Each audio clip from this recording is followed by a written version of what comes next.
Alright, so our topic is gun control. Um, what do you guys believe is the specific problem with gun control? So I think gun control doesn't really eliminate the use of guns eliminate the use of guns by men or criminals. It eliminates the use of citizens to protect themselves. The USA, U.S. News, it says like that it's like too easy for people to get their hands on guns nowadays, like criminals and mentally ill people, and even kids can get their hands on guns nowadays. Alright, well, me personally, I believe it's an attempt to take away our entire Second Amendment constitutional right, or the just parts of it. I know I have from Reuters and the Washington Post. Virginia and federal laws are restricting interstate transports of guns. They're prohibiting arms dealers from selling guns to anyone of the age of 21 and younger. And New York Times, they have bipartisan groups, legislative leaders among things. They can't sell certain magazines that carry 10 or more bullets. And there's a certain type of ban on assault rifles in Connecticut and Maryland. And in California, Jerry Brown, he signed a bill last year that even states that you can't put certain things on your gun. Like you can't put a certain kit on your gun, or you can't use it to where it's more efficient for you if it goes against whatever kit he's banned. So yeah. I actually would like to piggyback on yours. Amber Phillips, this is in the Washington Post, about the background checks. Lafayette shooter John Russell has surpassed a background check to buy a gun despite his history of mental illness because he was never involuntarily committed. And an FBI record-keeping error allowed accused Charleston shooter Dylan Root to buy a gun also despite the fact that he had a criminal record too, so I think that's a pretty big problem. Another problem is that you have people that's for gun control and against gun control coming at each other. Like they want something and other people want this, and they just causing confusion because we want to do what's right for the world and they just want what's right for them. Anything else about that? Alright. Are there any terms, concepts, of ideas that you would like to present concerning gun control? Well, I just have the biggest component of the gun control debate is whether existing gun laws are sufficient or whether more gun laws are needed. Yeah. Alright, anything? Me either. Who is harmed by the problem concerning gun control? I believe it's everybody's harmed by the problem. From kids to families, parents. You got people who've been killed, their families are hurt because people were killed from this gun control thing. So everybody's being hurt by it. So I think all citizens, because their Second Amendment right is being taken away, the people cannot protect themselves or defend themselves. Also, citizens are being killed by those who should not have access to guns. And the USA News, I found that Amendment 2 to the U.S. Constitution, a well-regulated militia being necessary to the security of a free state, the right of the people to keep and bear arms shall not be infringed, and we're kind of taking that away. Yeah. To piggyback on what you said, gun owners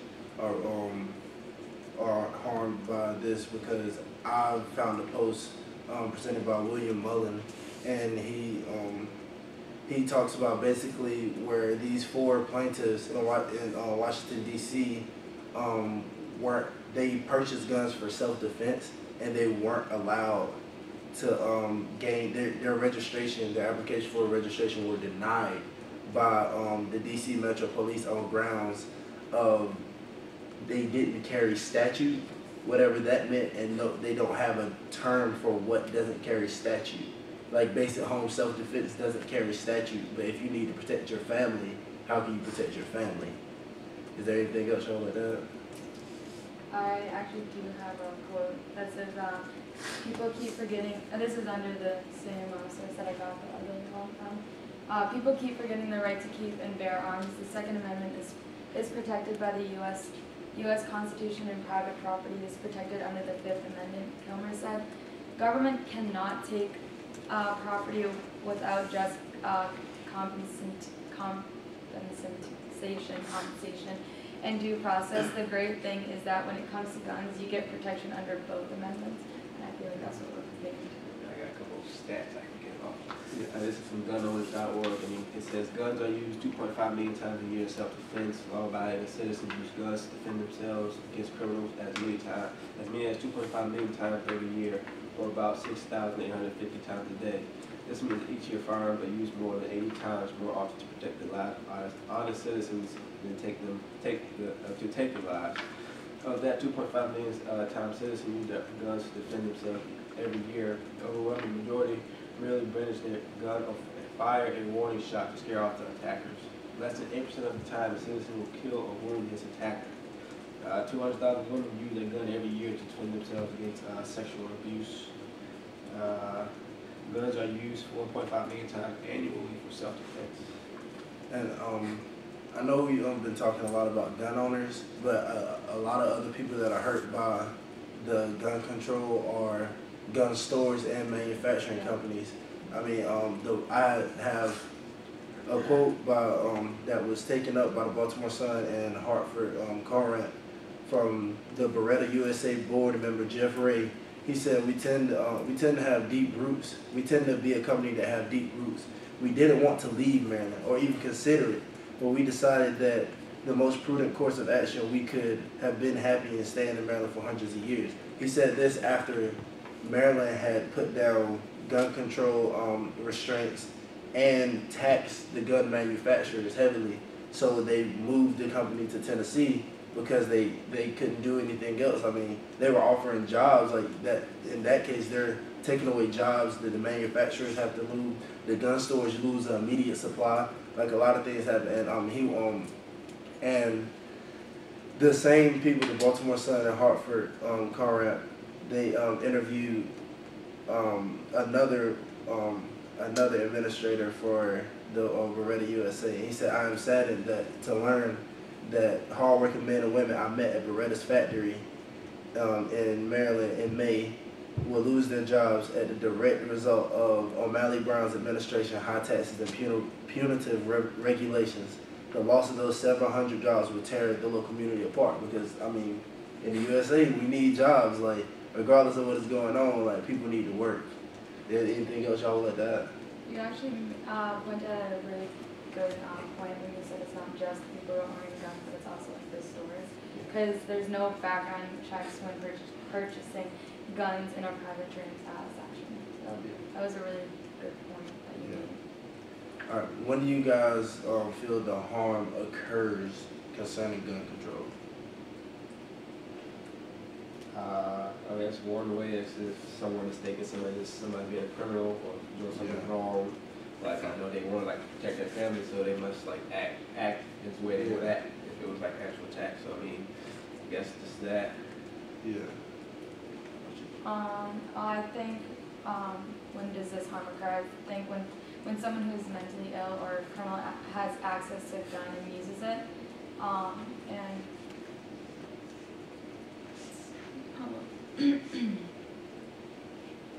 under the source I found, this was under in Fox News, that these killers either passed background checks and bought the gun legally or stole the guns. Yeah.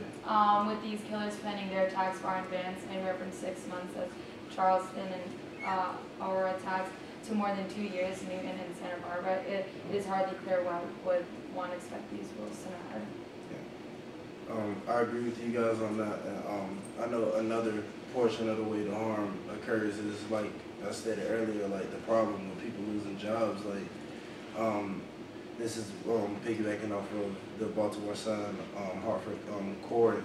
Basically, when a job is being placed and is headquartered in somewhere for over 500 years, that it's a part of the community. It's a part of a place that gives them like jobs. It gives them that they know they can get a job off of this place. Like, people work there. People been providing their families for their family's entire life, and then when they have to move and 160 jobs that they provide has to move to Tennessee, then I mean, it is harmful to not only the victims, it's harmful to gun owners, it's harmful to the gun stores, and it's harmful to the manufacturers that have to even spend money to move their company. So, yeah. Anything else y'all would like to add? Another how I would encourage is when I say like 200,000 women use self-defense. I mean, that's another place when they get sexually abused or just abused by in general. Anything else? I don't know. What will happen if the gun control problem is not solved? You have mass killings, accidental shootings, and non-armed shootings. You can read the news today, and this comes from TED.com conversations. Movie theater killings, shootings. We had a couple of those recently. School shootings like the Columbine shooting, the Sandy Hook shooting. Just people going and shooting up schools and stuff like that. Anything else? Yeah, like piggybacking on BJ's point, we will continue to see shootings at theaters and other soft targets, potentially lose our Second Amendment rights. And I actually have a couple of statistics.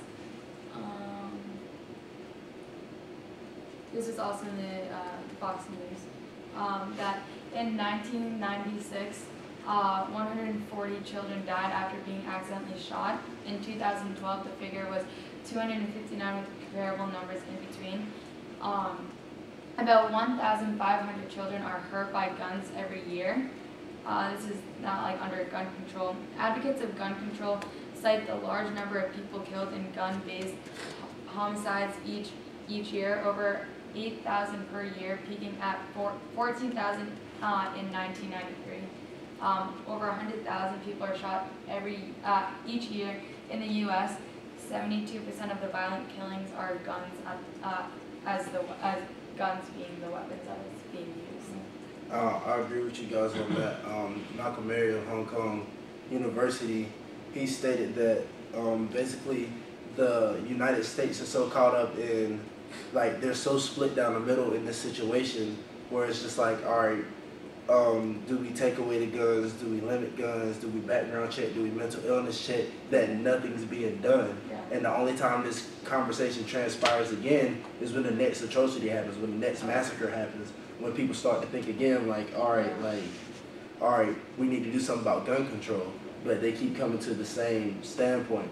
And another way the problem can't be solved is basically like, eventually if it goes that route and enough people get convinced, they could take the constitutional right to bear arms away, and that wouldn't solve the problem either. And I mean, the U.S. Supreme Court, I mean, and in Maryland they challenged the fact that Maryland requires applicants of concealed carrier handguns to show good substantial reason. Well, just like I said earlier in the speech, it's just like, what is good substantial reason? Like, whatever good substantial reason is, that is what they require. So they could take that right away, just as well as, I mean, the conversation wouldn't get brought up until another atrocity, another massacre happens. Another thing that happened is more black market trading, people buying guns like behind like the store's back or something like that. Like they can't buy at the store and they know somebody who has a gun that willing to sell it to them, and they can get up somewhere and just purchase it like that without a background checking. All right.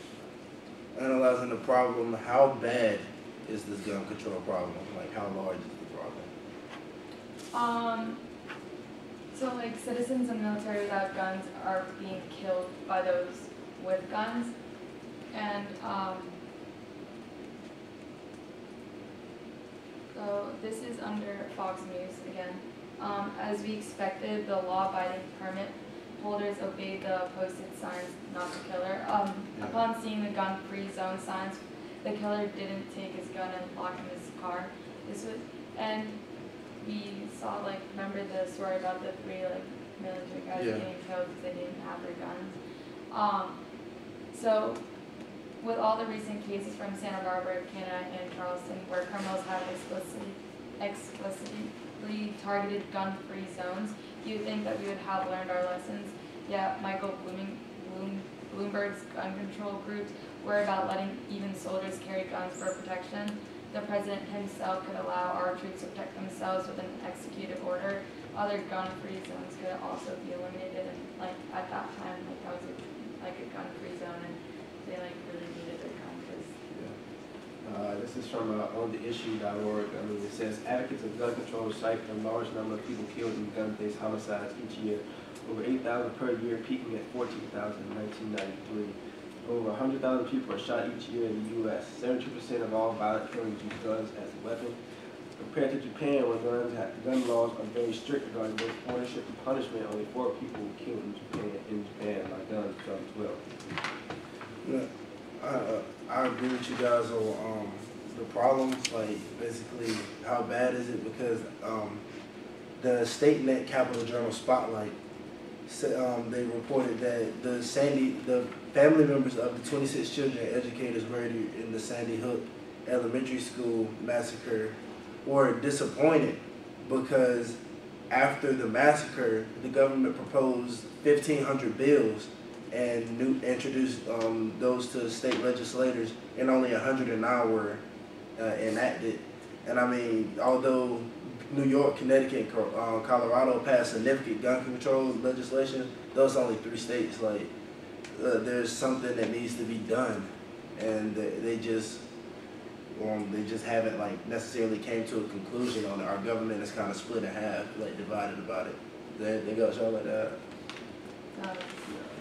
And also, I have another point where basically just the government has always been like that concerning gun control. Like Malcolm and Mary of Hong Kong University, he tracked it back to like 1897 and 1939, where the government it raised issues because that was like the gangster era, and like it raised issues to the government, but they never successfully like came to a conclusion about gun control. They kind of just like let it run dry until it just came up again.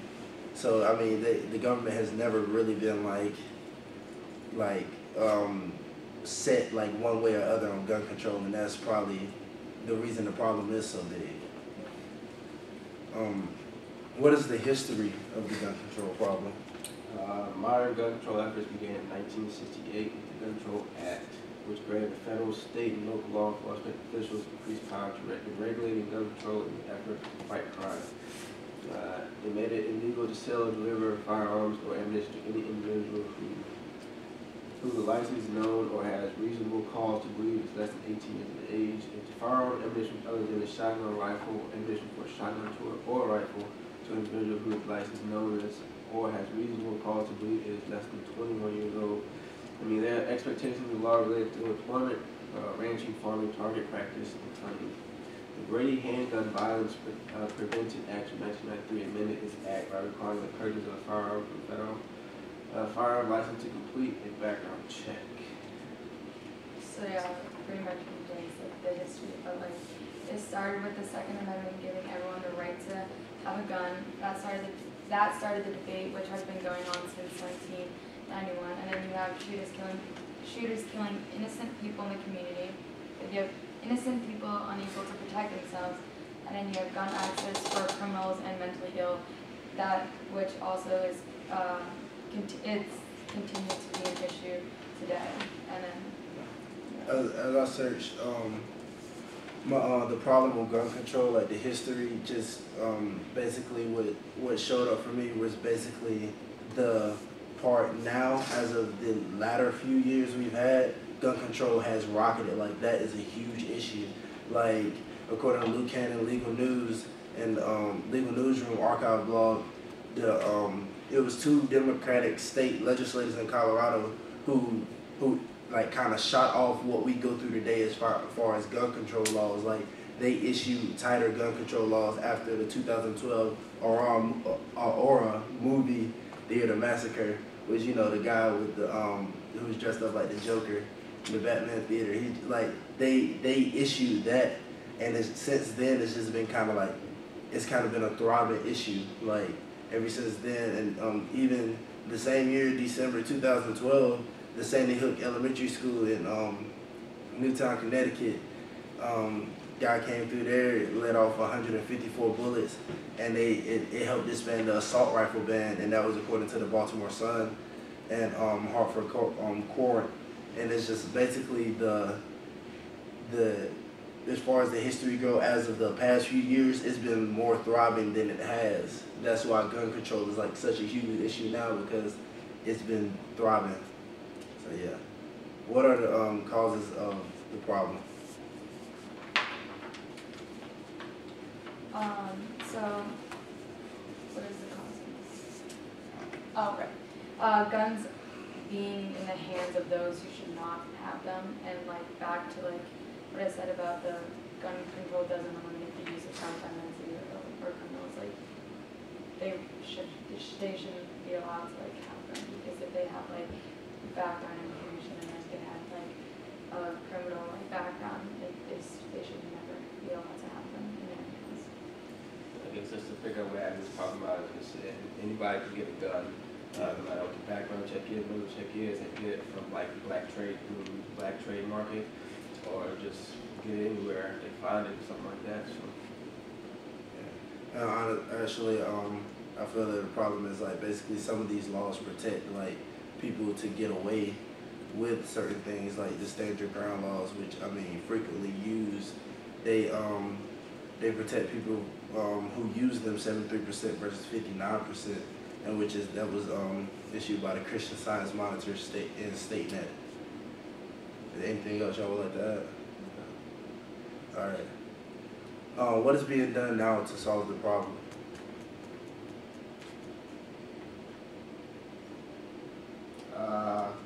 This comes.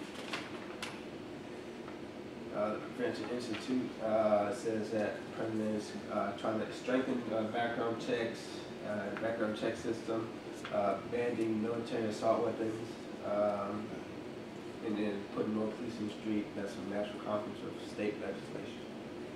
Yeah, I have a quote saying by Jake McGuigan, "It's a mental health issue, not a firearms issue. There's nothing in legislation that would have stopped what's happened in this horrible Sandy Hook tragedy." And that was from the New York Times and StateNet. And basically, it's just like everybody's pushing for mental health screenings and background checks from each side. And that's basically what's being done now to solve the problem. Yeah, so the debate continues to get more access to guns or less access. However, having a gun is not the problem. How they're being used is. All right. What methods have been tried to solve the problem?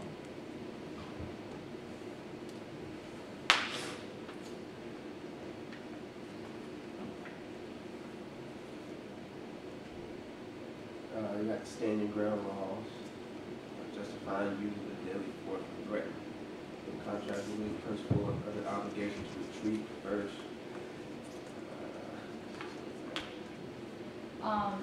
Malia Zimmerman, Right to Bear Arms, this is in the Fox News report. It says, in Kentucky, law passed in 2014 that allows law enforcement to take firearms from those accused, not convicted of domestic violent crimes. Similar laws are in place in Minnesota, Wisconsin, and Louisiana. And Luke Cannon Legal Newsroom Archive Blog, I have two statements from him saying that, like, even when gun control movements are put in place, like where people need background checks, the gun buyers, like they vote against it, and in some states they don't actually go through with it, and in other states where President Obama he urged Congress to access better medical care and screening, so it wouldn't be as easy to access guns. And I mean, a dozen states have passed those, but still, like, it's hard to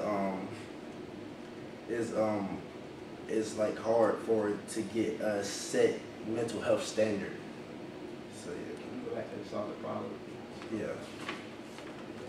I know this is from the Denver Post in Colorado. They have something called the Save the Patel Hotline. It's a hotline that it reports threats, which is working in Colorado and other states. Apparently called a hotline. They can assign a detective who's trained in schools so they can investigate something. That's all I All right. What are the limitations of these methods and why did they not work? The interpretation of that is just to fit whoever is talking. Yeah. How about you, BJ? The limitations for me are basically like nobody can find a set rule. Like the New York Times, they had a congressman saying that it's the access to weapons of war that can kill people, not mental health issues. So it's just like they can't find a set ground to stand upon. And I mean, even when Congress passed background checks, another Congress repeals background checks. So you can't find a set ground to stand upon. Yeah, a lot of people are talking about it. Yeah. What are the obstacles that keep us from reaching the solution? Just like the pro-gun groups against the anti-pro-gun. I mean, the gun groups like just keep going back at it and coming up trying to make new rules for themselves and other rules for them. So Yeah, like that shit has been in the hands of the Supreme Court, Congress, President, and the people of the U.S. We have not come to a common understanding, so at this point everyone is staying with their opinion and not really moving. Yeah. Which I agree with you guys perfectly because like even when and according to New York Times and stating that even when Connecticut passed laws to limit certain assault rifles, like the NRA and other pro-gun Second Amendment people crowded the Capitol and protested against that and even when they try to find health provisions, like other legislators like go against the fact that it just can't be mental screenings that need background checks. So until they sign on one or the other or find a compromise, it won't be able to work. And the solution we agreed upon was that the government should find a compromise between pro-Second Amendment and gun control, which is mental health screening and background checks, so that there's beyond it limits the doubt there is with a gun owner that he could go commit a heinous crime or things of the sort. Thanks for listening, everybody. Is that it?